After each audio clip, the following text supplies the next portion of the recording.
올해 우리는 세상을 바꾸는 기도라는 주제로 보내고 있습니다. 여러분은 평소에 기도 많이 하시나요? 네. 진보적인 사람들은 좀 기도를 안 하는 경향이 있습니다.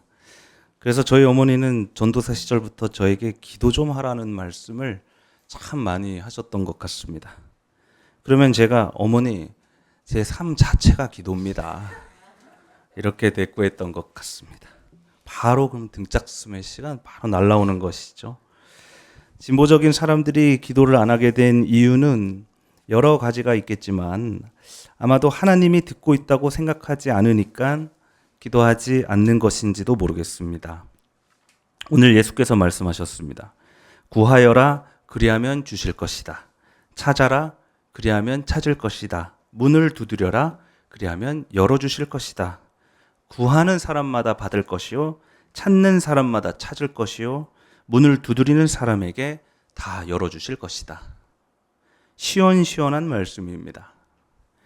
황금알을 낳는 거위처럼 또 소원을 들어주는 램프의 요정처럼 버튼을 누르면 원하는 것이 나오는 자판기처럼 하나님께 구하고 받는 것이 마치 어떤 쉬운 비결처럼 여겨지게 되었습니다. 그렇게 사람들은 예수의 가르침대로 하나님께 구하기 시작했습니다. 이승만은 독재를 구했고 박정희와 전두환은 군부 쿠데타를 구했습니다. 또 많은 이들이 부를 구했고 또 그 중에 몇몇은 실제로 부자가 되었습니다. 이제 커다란 교회 안에 모여든 사람들은 각자의 소원을 구하기 시작합니다. 실제로 되는 것도 있고 안 되는 것도 있지만 또 기도해서 된 건가 싶은 것도 있고 기도 안 해도 되지 않았을까 싶은 것도 있지만 믿져야 본전, 일단 닥치는 대로 두드려 봅니다.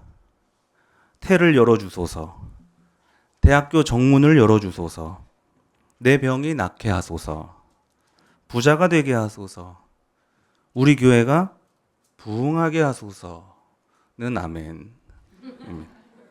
교회는 이렇게 문을 두드리는 사람들의 기도 소리로 가득하게 되었습니다. 그 보드게임이나 카드게임을 하면 저는 참 운이 없는 사람이구나 싶을 때가 많습니다. 카드를 이렇게 착 뒤집었을 때 제가 아무리 빌어도 원하는 카드가 잘 안 나와요. 그런데 저 사람은 잘 나옵니다. 마치 타짜 같아요. 인생이라는 것이 그렇습니다. 우리는 각자의 것을 다 구하고 있습니다. 그런데 그것이 다 이루어지지는 않습니다. 예수께서 분명히 구하는 자마다 다 주실 거라고 했는데 저 사람은 주고 저는 안 주시잖아요. 그래서 진보적인 사람들이 아마 기도를 잘 하지 않는 것인지도 모르겠습니다. 저는 신학대학원 입시를 준비하는 1년 동안 신대원 붙여달라는 기도를 일부러 한번 하지 않아 봤습니다. 당시 신대원 입시생이 한 800명 정도 됐던 것 같습니다. 그들이 다 기도를 하지 않았겠어요? 그런데 그렇다고 그들이 다 입학할 수 있는 것은 아니지 않습니까? 저는 기도할 때마다 신대원 붙여달라는 기도를 하고 싶었지만 그 유혹을 참고 일부러 한번 입을 떼지 않아 봤습니다. 결과는 어떻게 됐을까요? 한 번에 붙었습니다. 저는 하나님께 구해도 떨어질 수 있고 구하지 않아도 얻을 수 있다는 사실을 밝혀낸 것 같았습니다. 기도 안 해도 살 수는 있습니다. 그런데 예수께서 한 말씀 더 하십니다. 아들이 생선을 달라고 하는데 뱀을 줄 아버지가 어디 있으며 달걀을 달라고 하는데 전갈을 줄 사람이 어디 있겠느냐. 너희가 악한 사람일지라도 너희 자녀에게 좋은 것을 줄 줄 알거든.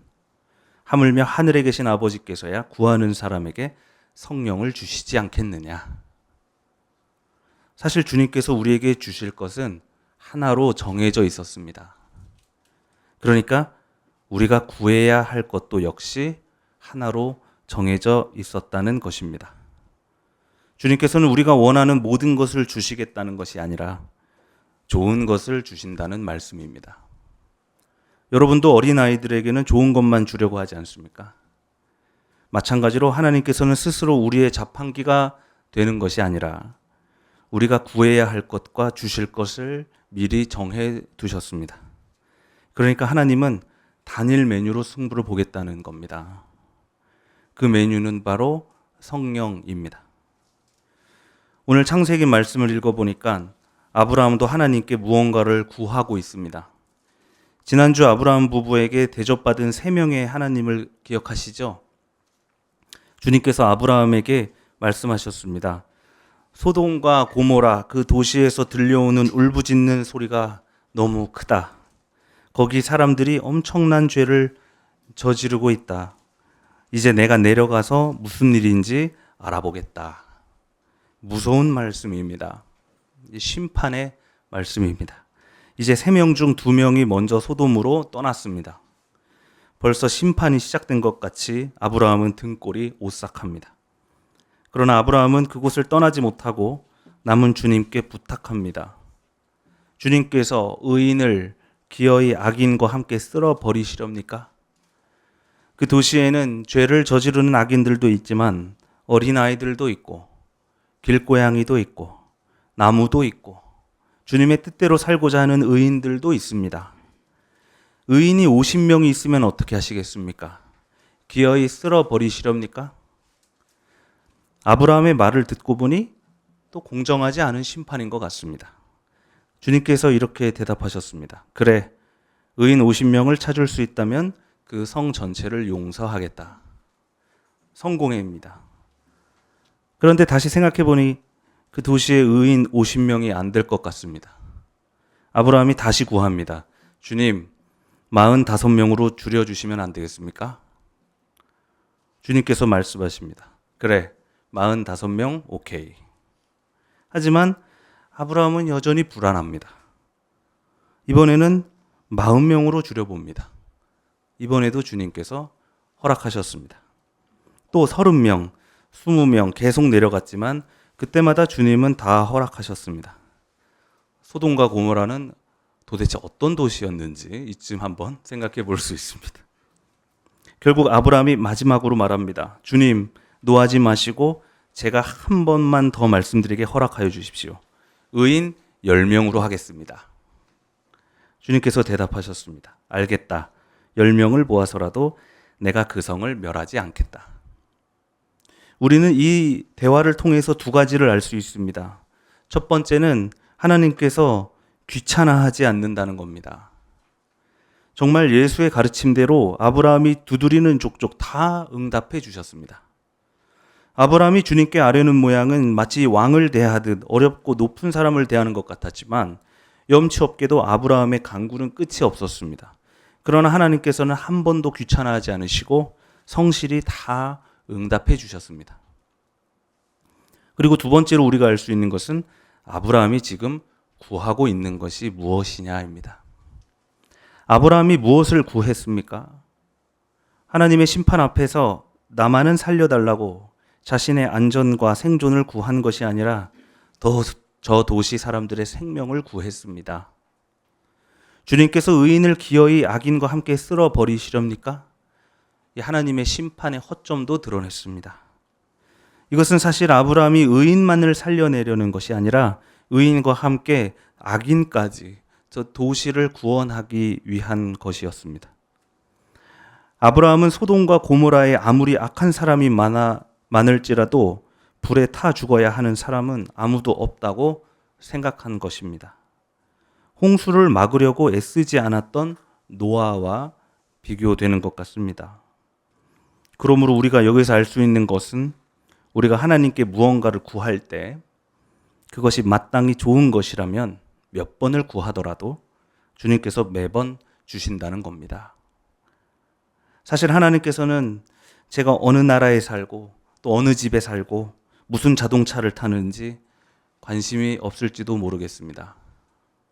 제가 어느 학교에 가고 또 무엇을 전공하고 어떤 직업을 가졌는지 관심이 없을지도 모릅니다. 그러므로 제가 신대원에 들어가고 이 교단 목사가 된 것은 사실 하나님의 뜻이 아닙니다. 몇몇 목사님들은 하나님이 자기 보고 목사 되라고 했다고 하는데 하나님께서 나를 이 길로 이끌었다고 고백할 수는 있겠지만 하나님이 나 목사 만들려고 우리 집안을 망하게 했다든지 뭐 이렇게 말하면 곤란합니다.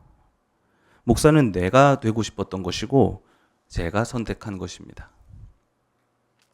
하나님께서는 제가 의사든 목사든 제조업 노동자이든 선생이든 택배 배달원이든 가사 노동자이든 내가 어디서 무슨 노동을 하든지 생명을 살리고 사랑과 평화를 말하고 정의와 진실을 행하는 삶을 살고 있는지 여기에 관심이 있습니다.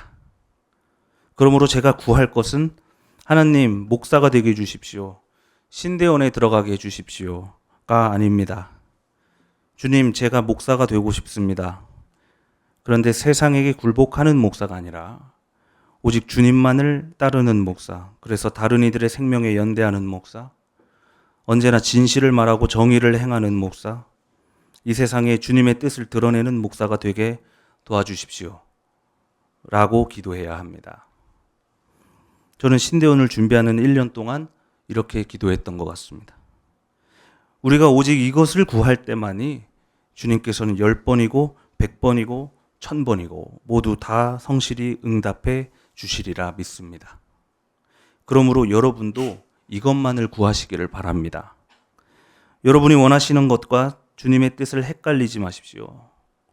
정의, 평화, 생명의 하나님께서는 여러분이 무엇이 되든 또 무엇을 선택하든 여러분을 통하여 주님의 뜻을 이루시기를 원하십니다. 하나님의 뜻을 모르는 사람은 불안해합니다. 내가 지금 하나님의 뜻 안에 있는지 뜻 밖에 있는지 모르니까 혹시 죽게 되지는 않을지 공포에 휩싸이게 되는 것입니다. 골로새 교회 안에도 그런 불안이 있었던 것 같습니다. 로마의 식민지였던 골로새 교회 안에는 로마 제국주의와 그리스 철학이 들어와 있었기 때문에 그것이 그리스도교 사상과 부딪힐 때가 있었습니다. 또 유대교 율법주의도 들어와 있었습니다. 그래서 유대교 명절과 안식일을 지키는 문제로 교우들은 갈등을 겪기도 했습니다. 그러니까 안식일이 토요일이니까 토요일에는 유대교 예배를 드리고 그 다음 날 주일에는 또 교회 가서 이 그리스도 예배를 드리고 두 개를 다 해야 되냐 했던 문제가 있었던 것 같습니다. 교인들은 헷갈렸을 겁니다. 그리스도를 믿으면서 로마 황제에게 숭배하고 그리스 철학을 공부하고 유대교 율법과 명절과 축제 그리고 안식일에 예배 드리는 일을 다 지켜야 하는지 헷갈렸을 겁니다. 또 불안했을 겁니다. 뭐 하나 잘못했다가는 괜히 화를 당할지도 모르니까요. 바울은 그들에게 이렇게 말합니다. 여러분이 그리스도 예수를 주님으로 받아들였으니 그분 안에서 살아가십시오. 철학이나 헛된 속임수를 조심하십시오. 그런 것은 세상의 전통이지 그리스도를 따르는 것이 아닙니다. 여러분은 세례를 통하여 그리스도와 함께 죽었고 다시 살아났습니다. 다시 말해서 여러분의 몸에는 지은 죄가 있었지만 하나님께서는 여러분을 그리스도와 함께 살리시고 우리의 모든 죄를 용서해 주셨다는 것입니다. 하나님께서는 우리에게 불리한 조문들이 들어있는 빈 문서를 다 지워버리시고 그것을 십자가에 못 박으셔서 우리 가운데서 제거해 버리셨습니다. 그러니 먹고 마시는 일이나 명절이나 초승달 축제나 안식일 문제로 아무도 여러분을 심판하지 못하게 하십시오. 우리가 불안해서 이것저것 구하고 찾아다니는 이유는 우리에게 죄가 남아있다고 생각하기 때문일지도 모릅니다. 아무리 세례를 받았더라도 전부 내려놓지 못하는 이유는, 전부 믿지 못하는 이유는 나에게 죄가 조금은 남아있다고 생각할지도 모르겠습니다. 오늘 성서는 그런 우리에게 말합니다. 하나님께서는 우리에게 불리한 조문들이 들어있는 빈 문서를 지워버리시고 다 제거해버리셨습니다. 우리의 모든 죄를 다 용서하셨습니다. 그러니 이것을 믿으시고 불안해하지 마시고 이제 쓸데없는 것을 구하는 일을 그만하십시오. 하나님께서는 소돔과 고모라를 심판하시는 하나님이 아니라 그 안에 울부짖는 소리를 들으시는 하나님이라는 것을 우리는 기억해야 합니다. 저는 아까 기도하지 않아도 살 수는 있다고 했습니다. 기도하지 않아도 작은 병은 병원에서 나을 수도 있고 또 공부하면 학교는 들어갈 수 있습니다. 지혜롭게 노동하고 장사하면 돈을 벌 수도 있고 또 열심히 투쟁하면 승리할 수도 있습니다. 그러나 진정 우리가 정의롭고 진실한 삶, 또 사랑을 실천하는 삶, 다른 이들의 생명에 연대하는 삶, 정말로 이런 삶을 살아내려면 성령 없이는 불가능합니다. 그리고 성령은 오직 우리가 기도로 구할 때만이 얻을 수 있습니다. 그러므로 만약 그런 삶이야말로 진정한 삶이라고 우리가 말할 수 있다면 우리는 기도해야 합니다. 우리가 기도하지 않아도 살 수는 있겠지만 기도하지 않으면 도저히 그런 삶을 살아갈 수가 없을 것입니다. 사랑하는 교우 여러분, 기도하십시오. 우리는 가끔씩 기도해도 아무 일이 일어나지 않는다고 생각하지만 그것은 우리가 잘못 구하고 있기 때문입니다. 기도해도 아무 일도 일어나지 않는 것 같지만 마찬가지로 기도하지 않으면 아무 일도 일어나지 않습니다. 우리의 기도가 정말로 세상을 바꾸는 기도가 되려면 먼저 나를 바꾸는 기도가 되어야 합니다. 그러니 우리 이제부터 다른 것을 구하지 말고 세상을 바꿔낼 지혜와 용기를 구합시다. 하나님, 나에게 지혜와 용기를 주십시오. 하나님, 나에게 저희를 사랑할 사랑을 주십시오. 하나님, 나와 함께할 성령을 보내주십시오. 우리 오로지 이것만을, 또 우리 교회를 뜨겁게 일으킬 성령을 구하시기를 바랍니다. 오직 성령을 구하고 또 찾고 문을 두드리는 우리 새민족 교우 여러분 가운데 하나님의 응답이 성실하기를 주님의 이름으로 축원합니다. 오늘 주신 말씀을 다 함께 묵상합시다.